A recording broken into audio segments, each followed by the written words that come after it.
You know her face, the snakes, the wide eyes, the mouth frozen open in a scream that turns anyone who sees it to stone. Medusa, the monster of Greek mythology. The villain Perseus was sent to kill, the head he carried home in a leather bag, dripping venom, still deadly even after death. That is the story you were told, and almost none of it is true. Because before Medusa was a monster, she was something else entirely, something older, something powerful, and the civilization that invented her did not fear her face. They wore it. To understand what happened, you have to go back further than the Greeks. You have to go to a world where the oldest protection against evil was not a prayer. It was a face, a terrible, staring face, bared teeth, wide eyes, tongue out. Scholars call it apotropaic imagery. That is a fancy word for a simple idea. You fight horror with horror. You hang something so frightening on your wall that real evil sees it and turns away, like a security alarm for the ancient soul.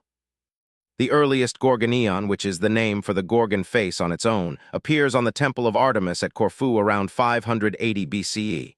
It sits at the peak of the pediment, not hidden in a corner, not labeled as a villain. It is the centerpiece, the protector of the temple. That face with its snakes and its bulging eyes was not meant to scare the worshipper. It was meant to guard them. French Hellenist Jean-Pierre Vernant spent decades studying this exact contradiction. In his work on Greek religion and image, Vernant argued that the Gorgon face was never originally about a woman who was ugly or cursed. It was about the gaze itself, the dangerous power of looking and being looked at. In a world where people genuinely believed the evil eye could curse your crops, your children, your life, a face that stared back with maximum terror was not a monster. It was medicine. So where does the woman come from? The oldest Greek literary source for Medusa is Hesiod's Theogony, written around 700 BCE. Hesiod does not describe a beautiful woman who was punished. He says Medusa was one of 3 Gorgon sisters. She was mortal. Her 2 sisters, Estheno and Euria, were not. Hesiod does not call her a monster. He calls her the one who lived among mortal men. He says Poseidon lay with her in a soft meadow among spring flowers. And from that union came 2 beings, Pegasus, the winged horse, and Chrysaor, the giant with the golden sword. Hesiod tells this in 9 lines. No punishment, no temple, no Athena, no crime. Read that again. The oldest Greek source says nothing about Medusa being punished for anything. She was born a Gorgon. She lived as a Gorgon. She died, and from her neck came flying one of the most beloved creatures in all of mythology. Then 400 years later, everything changes. The Roman poet Ovid writes the Metamorphoses around 8 CE, and in his version, Medusa was once beautiful, the most beautiful woman in the land. She had hair that every man admired.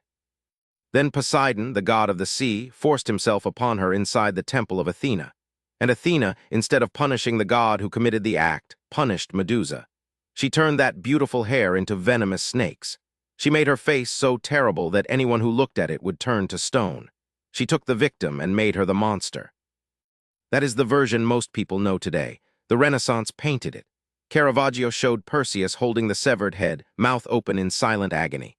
Cellini cast it in bronze in Florence. The version where a woman is violated by a god, punished by a goddess, hunted by a hero, and displayed as a trophy. That version survived because it made a better story for the people who told it. But here is what archaeology shows instead.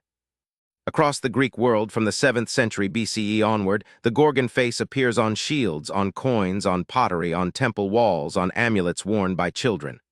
Hundreds of examples. Not one of them is punishing Medusa. They are using her. Her face is a weapon against evil. Her snakes are power. Her stare is protection. The archaeologist Timothy Gantz, who catalogued early Greek myth in his foundational work Early Greek Myth, noted that the number of artistic depictions showing Medusa as a sympathetic or protective figure vastly outnumber the ones showing her as a villain being slain. The death of Medusa, the moment Perseus swings his blade, appears in art too. But it is not the majority. It is the version that later storytellers chose to elevate. Classical scholar Nicole Lorox examined why that version was chosen. She argued that Greek patriarchal culture needed monsters. It needed women who were too powerful, too wild, too dangerous, and it needed heroes to cut them down. The story of Perseus killing Medusa is not just an adventure tale. It is a symbolic act. The male hero enters a space of female power, takes that power, and carries it with him. Perseus does not just kill Medusa. He uses her head as a weapon for the rest of his life. He turns Athena's shield into a mirror so he can look at Medusa without meeting her gaze. He cuts off her head while she sleeps, and the story frames him as brave. What does that story tell you about who gets to be the hero and who gets to be the monster? Here is something else worth noticing. Herodotus, the Greek historian writing in the 5th century BCE, placed the Gorgon in Libya, not Greece. He connected the story to a warrior culture in North Africa where serpent symbolism was deeply sacred. Some scholars, including the archaeologist and writer Adrian Mayer, have traced possible connections between Gorgon imagery and the fossil beds of North Africa, where the skulls of ancient animals with massive teeth and eye sockets could easily inspire a staring, wide-mouthed face that belonged to something larger than life. Whether the Gorgon began as a goddess, a fossil memory, a protective mask, or all three at once, one thing is certain. She was not born a villain, she was made into one. And the version that survived in books, in paintings, in films, is the version that served the people writing the story. Medusa was beheaded so her power could be carried by a man. Her face was hung on Athena's aegis, the goddess's shield. The woman who was punished inside the temple became the decoration on the goddess's armor. The creature that once guarded temples became the trophy hanging on the wall of the one who destroyed her. And yet, the oldest version persists. Carvings in Corfu still stare at you from the temple peak. Coins with her face still surface in museum cases.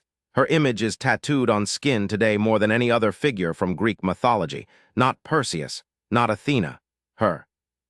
Because somewhere deep down, the human brain still recognizes what those ancient people knew. The face of Medusa was never meant to be ugly. It was meant to be honest.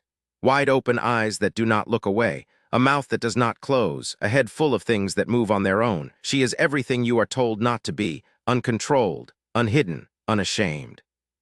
And the reason her face still stops you, even today, is not because she was a monster. It is because she was the one who looked back,